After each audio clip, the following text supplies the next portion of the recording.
Hello guys, welcome to my channel.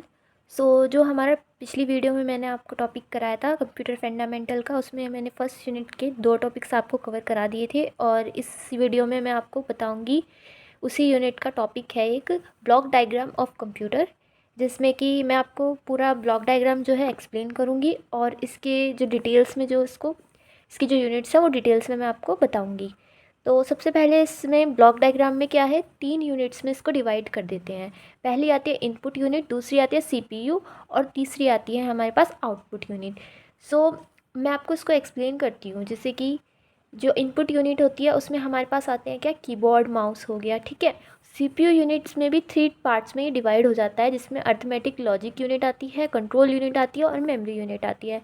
Third unit आती है हमारी आउटपुट यूनिट, जिसमें हमारा मॉनिटर और प्रिंटर आता है। तो ये कैसे वर्क करती है, जैसे कि अगर हमने इनपुट यूनिट है, इनपुट यूनिट्स इनपुट दिया हमने डेटा, ठीक है। तो ये जो डेटा है वो कहाँ जाएगा, वो जाएगा कंट्रोल यूनिट के पास। सीपीयू मतलब कि कंट्रोल प्रोसेसिंग में एक यूनिट होती है कंट्रोल यूनिट, जो हमारे जितना भी वर्क होता है हमारा सीपीयू में, कंप्यूटर में, उसको कंट्रोल करती है, ऑल एक्टिविटीज़ को। तो ये क्या करेगी, इनपुट डेटा को ले लेगी और उसके बाद ये कैसे प्रोसेस करेगी, ये जाएगी मेमोरी के पास। ये कौन सी मेमोरी के पास जाएगी, टेम्परेरी मेमोरी के पास जाएगी। फिर जो टेम्परेरी मेमोरी से जो डेटा है वो कहाँ जाएगा, वो जाएगा अर्थमेटिक लॉजिक यूनिट के पास। इसको कौन कंट्रोल करके भेजेगी, वो भेजेगी कंट्रोल यूनिट। उसके बाद जब ये डेटा यहाँ पे चला जाएगा, अर्थमेटिक लॉजिक यूनिट मतलब कि ये प्रोसेस करेगा उस डेटा को अकॉर्डिंग टू कैलकुलेशन जो भी हम कराना चाहते हैं। उसके बाद ये क्या होएगा, बैक करके उस डेटा को दोबारा से मेमोरी में भेज देगा। अब ये जब यहाँ से जब दोबारा से आएगा मेमोरी के पास, तो ये परमानेंट मेमोरी में क्या हो जाएगा, सेव हो जाएगा। और ये कंट्रोल यूनिट उस डेटा को क्या करेगी, परमानेंट मेमोरी में भेज देगी। उसके बाद ये क्या होएगा, ये हमें शो हो जाएगा। फिर हमारे पास कहाँ पे आएगा, ये आउटपुट यूनिट के पास आएगा, जो हमें मॉनिटर और प्रिंटर पे शो होता है।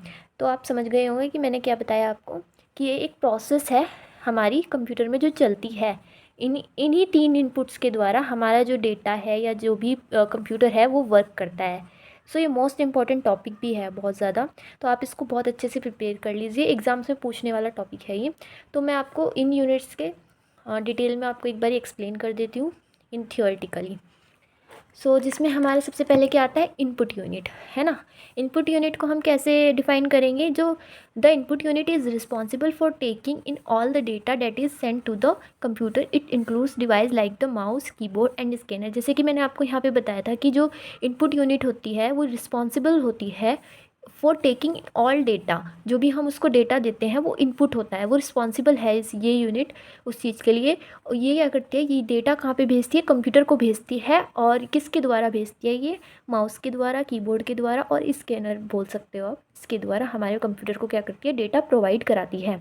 उसके बाद हमारी तीसरी यूनिट कौन सी थी, सेंट्रल प्रोसेसिंग यूनिट।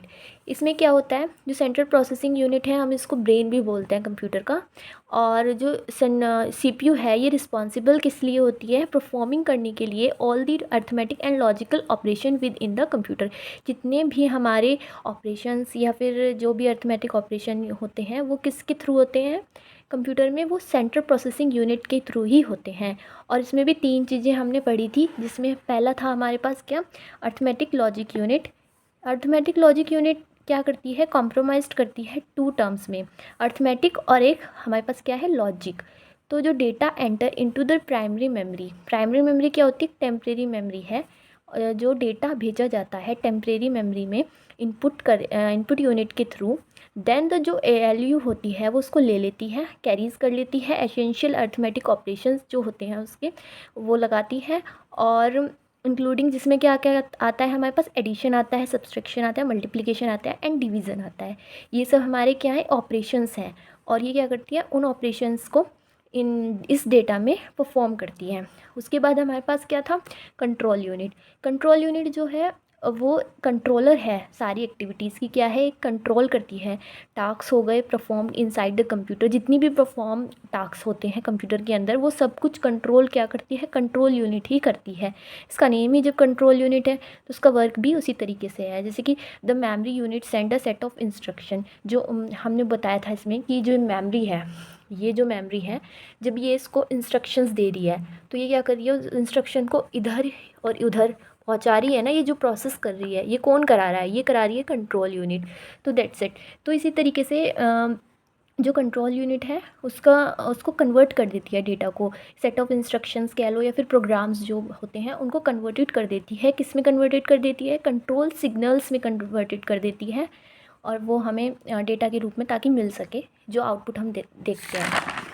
देन हमारे पास क्या आती है, मेमोरी यूनिट।